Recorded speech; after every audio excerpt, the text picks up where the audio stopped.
Budget, I think in P Guru I have already written about it. It's a very delicate balance, and I would rather call this budget as a BSP budget because it focuses on Bijli, Sadak and Pani. Particularly the irrigation system. After nearly 70 years, it's very unfortunate we have only 40% irrigated in the country. So the budget focus on enhancing irrigation is, I think, very important.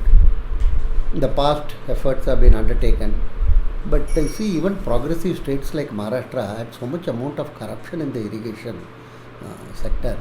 A lot of funds have been wasted. But with Modi as Prime Minister and keeping what he always say as the Pradhan Sevak, first servant, an eye on the way in which funds are spent, I think the irrigation initiative will be a path-breaking one.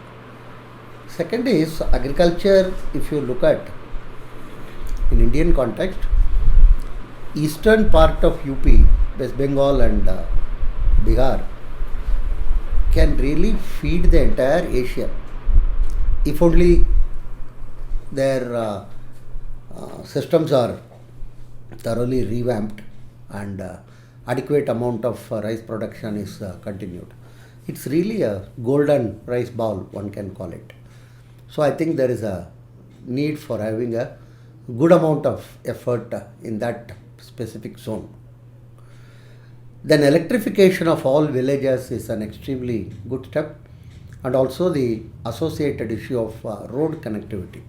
I think the government essentially thinks if you provide road, electricity and water, the other things people will take care of themselves. So that is a very interesting idea.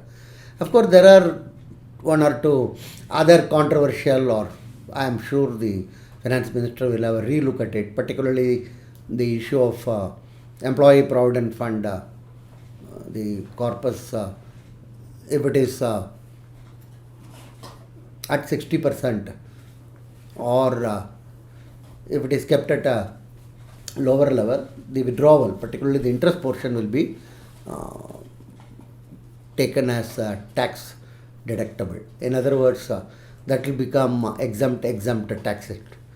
I think there would be a rethink on this because the social security situation being what it is in the country, there is a significant need for having self-employed people as well as people who are employed in smaller activities to have a significant sum of money at the time of retirement, whether it is in the form of annuity or whether they would like to take it. I think it would not be appropriate to think of taxing it. Anyhow, that's one, I would rather say, a minor source of irritation for the middle class, which the government would definitely rethink. On the whole, the focus in terms of providing, including infrastructure for educational institution and substantial amount of outlay increase in various associated areas of agriculture and other is a very positive and welcome step. And we have been able to reasonably contain our budget deficit as per the target. And so from that point of view, I think this budget has been a very welcome step, I would say.